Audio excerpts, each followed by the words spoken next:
Why must we have to start thinking of doing something, whether we're working for whoever, our own? Because one of the most fundamental things that will give us freedom to do our ibadah is economic freedom and independence. The Rasulullah sallallahu alaihi wasallam was quoted to have said, a stronger Muslim, a fitter Muslim, is better than a weak Muslim.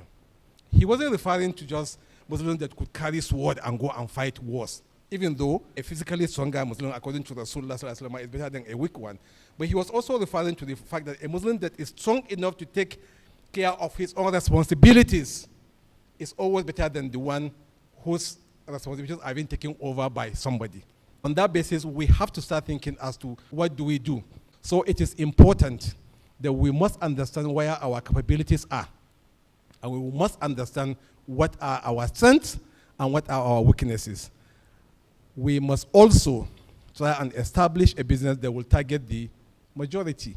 We must identify live issues that we are going to help so that we're going to get people.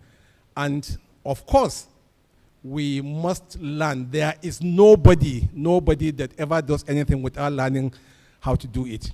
So we have to learn the basics of everything. But the most important thing is that while we are doing this, our desire must be stronger than our fears.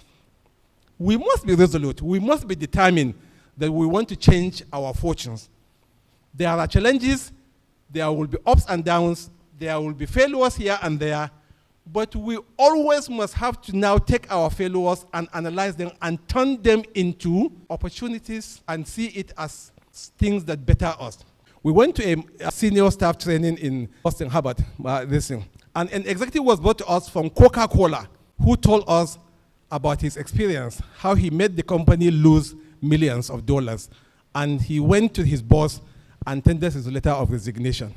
And the boss looked at the letter, read the letter, and asked him to sit down. And he shredded the letter. He said, you have given us a life experience, and you want us to now miss that opportunity, and then you go somewhere, so they will hire somebody who will now come and repeat the same thing again. He said, you are not going anywhere. So what does it show? It shows that we must be able to learn from our shortcomings. We make mistakes here, we lose money here, but so that we can go back at the end of the day, take our books and sit down and say, okay, I lost 1,000 because I thought if I spend it like this, I'll make it. So next time, maybe I should spend 500 here and maybe 500 there. Or maybe I should not spend there at all. So shortcomings and failures are things that are meant to better us and make us strong.